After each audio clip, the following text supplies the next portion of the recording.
మొన్నటి వరకు దమ్ముంటే ఎంతమంది అయినా కలిసి రండి, మేము సింగిల్గా పోటీ చేస్తామని చెప్పి సవాళ్లు చేసిన వైసీపీ నాయకులందరూ తమిళనాడులో విజయ్ గెలిచిన దగ్గర నుంచి సింగిల్గా పోటీ చేసే దమ్ము లేదా మీకు అంటూ మళ్ళీ మాట మార్చిన పరిస్థితి. ఎలా చూడాలంటారు ఇదంతా? ఎలక్షన్స్ జరిగి నిండా 2 ఏళ్ళు కాలేదు, ఇంకా 3 ఏళ్ళు సమయం ఉంది. రాజ్యాంగంలో 5 సంవత్సరాలు ఒకసారి గెలిపించిన తర్వాత రాజ్యాంగబద్ధంగా 5 సంవత్సరాలు ఎమ్మెల్యేలుగా ముఖ్యమంత్రిగా ఉండే అవకాశాలు ఉన్నాయి. నువ్వు కూడా గతంలో ముఖ్యమంత్రి చేశావు, నీకు తెలియదేం కాదు. పిచ్చి ప్రేరేపణలు తప్ప నువ్వు చేసేటువంటి మాటలకు అర్థం లేదు. ఇప్పుడు విజయ్ గెలిచాడు, అతను స్వశక్తితో ప్రయత్నం చేసుకున్నాడు. నీలాగా తండ్రి చాటు బిడ్డలాగా అతను రాలేదు, ప్రయత్నం చేశాడు. హంగుతో అతను ఏర్పాటు చేసుకుంటే తర్వాత కొన్ని పార్టీలు మిత్రపక్షాలు అతనికి మద్దతు ఇచ్చాయి. ఆ తర్వాత అతను ఏర్పాటు చేసుకోవడం జరిగింది. ఆ సందర్భంలో వాళ్ళని అభినందించాల్సిందే. మనం ఎవరైనా ఒక విజయాన్ని సాధించినప్పుడు అభినందించాల్సిందే, అంతేగాని అది అడ్డం పెట్టుకొని నేను లేస్తే మనిషిని కాదు అని మాట్లాడడం అనేది ఇది సరైన పద్ధతి కాదు. అంటే ఎందుకంటారు? గతంలో చూస్తే కనుక వీళ్ళందరూ సింహం సింగిల్ గానే పోటీ చేసింది, ఎంతమంది వచ్చినా మాకేం కాదు, మా వింటర్ కూడా పేకలేరు అనే మాట జగన్మోహన్ రెడ్డి గారు కూడా మాట్లాడిన పరిస్థితి చూసాం. మరి ఈ రోజు మాత్రం పవన్ కళ్యాణ్ గారిని టార్గెట్ చేసి మీకు ఒంటరిగా పోటీ చేసే దమ్ము లేదా అంటూ మళ్ళీ పవన్ కళ్యాణ్ గారిని రెచ్చగొట్టే ప్రయత్నం ఎందుకు చేస్తున్నారు మరి వీళ్ళు అసలు? ఇప్పుడు రాజశేఖర రెడ్డి గారు ఉన్నప్పుడు మీరు ఉమ్మడి కుటుంబం అందరూ కలిసిమెలిసి ఉన్నారు. జగన్మోహన్ రెడ్డి వచ్చిన తర్వాత బాబాయిని చంపేశారు, అమ్మని పంపించేశారు, చెల్లిని పంపించేశారు, ఇంకొక పక్క ఇంకొక చెల్లిని పంపించేశారు. ఉమ్మడిగా ఉండకుండా నువ్వు ఒక్కడవే పాలన చేయాలి, నేను ఒక్కడనే ఈ రాష్ట్రంలో బతకాలనే ఉద్దేశంతో నీ మనస్తత్వం అలా తయారైంది. కాబట్టి అట్లాగే ఈ రోజున కూడా పవన్ కళ్యాణ్ని, చంద్రబాబు నాయుడిని నువ్వు విడదీసి పాలిస్తావు. కాబట్టి వీళ్ళని కూడా విడిపోయే విధంగా ప్రయత్నం చేసి రెచ్చగొట్టి ఏదో విధంగా జనాలను నమ్మించే ప్రయత్నం చేస్తున్నావు. నువ్వు ప్రతిసారి కూడా అబద్ధాలు తప్పితే నిజాలు మాట్లాడడం, నీ నోట్లోంచి అబద్ధం తప్పక రెండోది రాదు. రాష్ట్ర ప్రభుత్వ ప్రయోజనాలు నీకు అవసరం లేదు.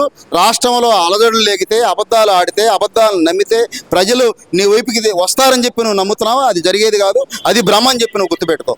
అంటే ఇక్కడ ముఖ్యంగా చూస్తానికి ఈ మధ్యకాలంలో వెలుగొండ ప్రాజెక్ట్ దగ్గరికి అయితే నిమ్మల రామానాయుడు గారు వెళ్ళడం జరిగింది. వెళ్ళి వచ్చిన తర్వాత అక్కడ పరిస్థితులు క్లియర్ గా చూపించడం జరిగింది. మరి ఆ రోజు జాతికి అంకితం చేశారన్నారు. ఇక్కడ మధ్యలో మిషన్ టీఎంసీ మిషన్ అర్థం ఉంది, ఎలా అంకితం చేశారని చెప్పి ఆ రోజు ప్రశ్నిస్తే నిన్న అంబటి రాంబాబు గారు మాట్లాడుతూ డ్రామా లాపు నిమ్మల రామానాయుడు అంటూ నిమ్మల రామానాయుడు గారిని టార్గెట్ చేయడం ఎలా చూడాలంటారు?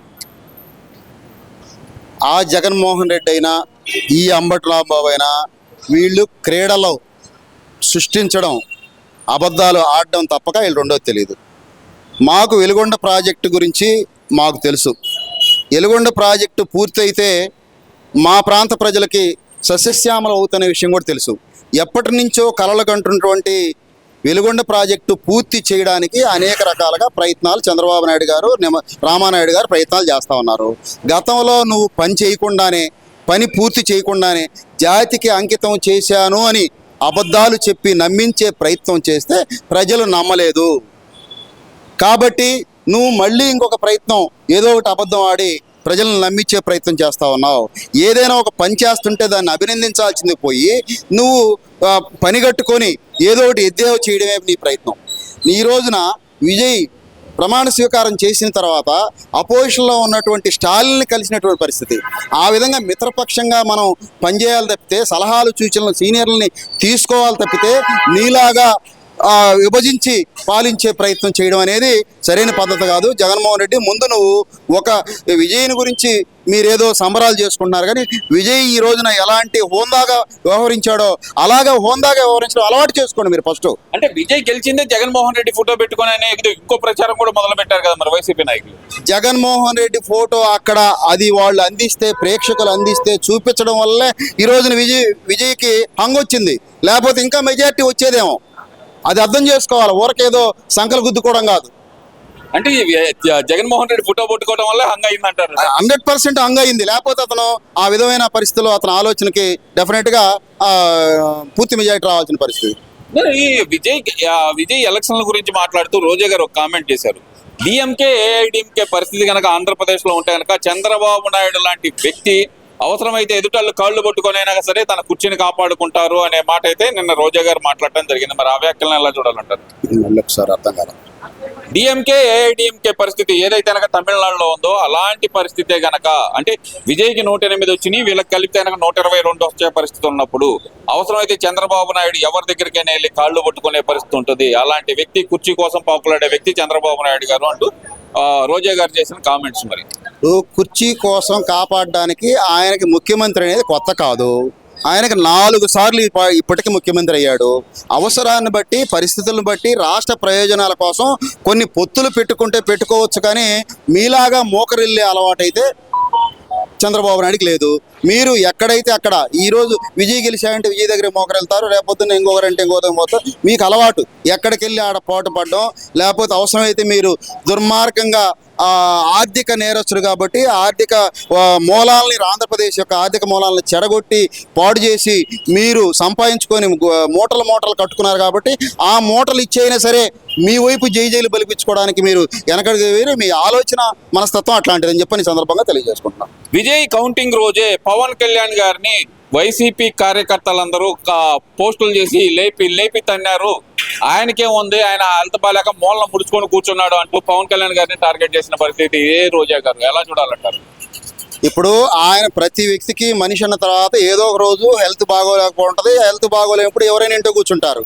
నీలాగా నేరం చేసి 16 నెలలు జైలుకు పోలేదు కదా, అది నేరం. ఈయన ఇంట్లో ఆరోగ్యపరంగా అనుకూలించినప్పుడు ఎవరైనా రెస్ట్ తీసుకోవాల్సిందే, హాస్పిటల్కి వెళ్ళాల్సిందే, ఆపరేషన్ చేయించుకోవాల్సిందే. అది ఎవరైనా మానవ సహజం. అది నీలాగా ఆర్థిక నేరస్తుడిగా మాత్రం జైలుకు పోలేదు. నీకు అసలు అట్లాంటి వాటి గురించి మాట్లాడుతున్నావు అంటే అసలు నీకు సిగ్గు అనేది కూడా అనిపించట్లా. ఆరోగ్యం మీద కూడా నువ్వు విమర్శ చేస్తున్నావు అంటే అసలు నీకు అసలు బుద్ధి ఉందా అని అది నేను సందర్భంగా తెలియజేసుకుంటున్నాను. ఎందుకంటారు పాత పద్ధతిని ఎందుకో వదులుకోలేకపోతుంది రోజా గారు? రోజా ఒక కాజా. ఆమె మాట్లాడే అన్ని ద్వంద్వ వైఖరితో ఆమె చేసినటువంటి వికృత చేష్టలు, ఆ రోజున ఆట ఆడుకుందాం అని చెప్పని రాష్ట్రంలో ఉన్నటువంటి ఏదైతే ఆట ఆడుకుందాం అనేది చేసినటువంటి ఆ ప్రోగ్రాంలో ఎంత అవినీతి చేసిందో అందరికీ తెలుసు. అంటే ఆట ఆడుకుందాం అంటే పిల్లలను ఆడిచ్చావా? నువ్వు ఆట ఆడుకున్నావా? నువ్వు దోసుకున్నావా? నువ్వు చేసినవన్నీ కూడా తప్పుడు పనులు చేసి అవి కప్పిపుచ్చుకోవడం కోసం ఎక్కడ వీళ్ళు నిన్ను దాంట్లో లోపలేస్తారని చెప్పని భయపడిపోయి నీ ఇష్టం వచ్చినట్టు మాట్లాడుతున్నావు. కానీ నువ్వు మాట్లాడే దాంట్లో ఒక్కటి కూడా నిజం లేదు. నువ్వు ఫస్ట్ మాట్లాడేటప్పుడు నీ నోరు అదుపులో పెట్టుకొని మాట్లాడాల్సిన అవసరం ఉంది. సరే, విజయ్ ప్రమాణ స్వీకారానికి వైసీపీ నాయకులందరూ ఎందుకు వెళ్ళలేదంటారు? ఎందుకంటే జగన్మోహన్ రెడ్డి గెలుపు కారణమయ్యాడని చెప్పి ఇక్కడ ప్రచారం చేసుకునే వీళ్ళు మరి విజయ్ ప్రమాణ స్వీకారానికి వీళ్ళకి ఎవరికి ఆహ్వానం ఎందుకు రాలేదంటారు? పైపెచ్చు విజయ్ వెళ్ళి జగన్మోహన్ రెడ్డి గారిని జైల్లో పెట్టించారని చెబుతున్నా కాంగ్రెస్ తో కలవటాన్ని ఎలా చూడాలంటారు? ఇప్పుడు విజయ్ ఆయన రాష్ట్రంలో ఆయన అభిమానుల మధ్య ఆయన పార్టీ పెట్టుకొని ఆయన రాష్ట్రం కోసం పాటుపడేదానికోసం ఆయన ముఖ్యమంత్రి అయ్యాడు. ఈయన అసలు ఆహ్వానించాల్సిన అవసరం ఆయనకి లేదు. వీళ్ళు సంకలు గుద్దుకోవడం తప్పితే అతనికి ఎవరిని ఆహ్వానించాలి? అతనికి ఒకటి ఫిక్స్ అయ్యాడు. లౌకికంగా ఏదో వెళ్ళాలనుకున్నాడు. దాంట్లో భాగమే అతను కాంగ్రెస్ని ముందు పిలుచుకున్నాడు. రాహుల్ గాంధీ గారిని పిలుచుకున్నాడు. ఆయన పద్ధతి ప్రకారం ఆయన వెళ్ళాడు. అసలు వీళ్ళు పొద్దుగులు సోషల్ మీడియా వేదికగా ఏదో ఒకటి సృష్టించడం, మాట్లాడడం, అబద్ధాలు చెప్పడం వీళ్ళకి అలవాటు అయిపోయింది, పరిపాటి అయిపోయింది మాట్లాడడం అనేది.